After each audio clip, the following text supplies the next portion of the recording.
ಎಲ್ರಿಗೂ ನಮಸ್ಕಾರ. ಈ ಸಾಂಗು ಇಷ್ಟು ಚೆನ್ನಾಗಿ ಬರೋಕ್ಕೆ ನಮ್ಮ ದರ್ಶನ್ ಸರ್ ಮೊದಲೇ ಕಾರಣ. ಯಾಕೆ ಅಂದರೆ ನಾವು ಬಂದು ಕುಮಾರ್ ಸರ್ ನನ್ನ ಕರ್ಕೊಂಬಂದು ಮೇಡಮ್ ಹತ್ರ ಮಾತಾಡಿದಾಗ ದರ್ಶನ್ ಸರ್ ಹೇಳಿದ್ದಾರೆ ಅಂದರು ಅಷ್ಟೇ. ಸರ್ ಇದ್ದಾರೆ ಅಂದರೆ ಒಂದು ಭಯ ಇರುತ್ತೆ, ಒಂದು ಭಕ್ತಿ ಇರುತ್ತೆ. ಆ ಭಕ್ತಿನೇ ನನಗೆ ಶಕ್ತಿ ಸರ್. ನಿಜವಾಗ್ಲೂ ಸರ್ ಹೇಳಬೇಕು ಅಂದರೆ ಫಸ್ಟ್ ಮಾತಾಡಿದಾಗ ಒಂದು 4 ಜನ ಇತ್ತು. ನೀವು ಹೇಳಿದ್ದಾರೆ ಅಂತ ಹೇಳಿದ ಮೇಲಿಂದ 20 ಜನ ಆಯಿತು ಸರ್. ಇದಿಷ್ಟು ಏನು ಬಂದೈತೆ ಅದಕ್ಕೆ ಮೊದಲನೇ ಕಾರಣ ನೀವು ಸರ್. ತುಂಬ ತುಂಬ ಥ್ಯಾಂಕ್ಸ್ ಸರ್. ನೀವಿರೋ ಕಡೆ ಆ ಕಲೆ ಎಲ್ಲಿ ಯಾವಾಗಲೂ ಇದ್ದೇ ಇರುತ್ತೆ ಸರ್. ನನ್ನ ಇದೇ ಥರ ಪ್ರೋತ್ಸಾಹ ಮಾಡಿ sir. Thank you very much sir.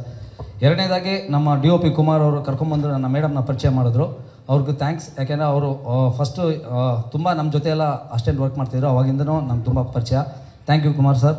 ಹಾಗೆ ಸುನೀತಾ ಮೇಡಮ್ ಮತ್ತು ಮೋಹನ್ ರಾಜು ಸರ್, ಅವರು ಬ್ಲಡ್ಡಲ್ಲೇ ಇದೆ ಡ್ಯಾನ್ಸ್. Madam full dance. ಅವರು ನಾನು ಹೇಳೋಕ್ಕೆ ಮುಂಚೆನೇ ಇದಿದು ಅಂತ ಹೇಳ್ಬಿಡೋರು. ಓಕೆ ಮೇಡಮ್ ನಾವು ಏನು ಹೇಳಿದ್ರೆ ಅದನ್ನು ಒಪ್ಕೊಂಡು. ಮತ್ತು ಜಾಜಿ ಫ್ಯಾಬ್ಲಸ್ ಡ್ಯಾನ್ಸರ್. ನಾನು ಮಾಡಿರೋಂಥ ಡ್ಯಾನ್ಸ್ ಇದರಲ್ಲೆಲ್ಲನೂ ಫಸ್ಟ್ ಆಲ್ಬಮ್ ಸರ್. ಹೇಳಬೇಕು ಅಂದರೆ ಒಂದು 4 ಶೈಲಿ ಮಾಡಿರೋದು ಒಂದೇ ಸಾಂಗಲ್ಲಿ. ಇದು ಫಸ್ಟ್ ಆಲ್ಬಮ್. ಯಾವಾಗಲೂ ರೆಗ್ಯುಲರಾಗಿ ಡ್ಯಾನ್ಸ್ ಮಾಡ್ತೀವಿ, ಶಾರ್ಟ್ಸ್ ತೆಗಿತೀವಿ, ಆ ಥರ ಇತ್ತು. ಇದೆಲ್ಲ ಡ್ಯಾನ್ಸ್ ಇದೆ. ಹೀಲ್ ಡ್ಯಾನ್ಸ್ ಇದೆ, ಶಫಲ್ ಇದೆ, ಒಂದು ವ್ಯಾಕಿಂಗ್ ಇದೆ. ಒಂದೇ ಸಾಂಗಲ್ಲಿ ಎಲ್ಲ ಪ್ರೂವ್ ಮಾಡೋದಕ್ಕೆ ತುಂಬ ಸಪೋರ್ಟಿವ್ ಆಗಿದ್ದು Jaji. Thank you Jaji. And ನಮ್ಮ ಸೆಟ್ಟು ನವೀನ್ ಅವರು ತುಂಬ ಚೆನ್ನಾಗಿ ಸೆಟ್ ಹಾಕ್ಕೊಟ್ರು. ತುಂಬ thanks Naveen. And music catchy ಆಗಿದೆ. ಜಾಜಿನೋ ಒಂದು ಬುಕ್ ಲೈನು ತುಂಬಾ ಕ್ಯಾಚಿ ಇದೆ.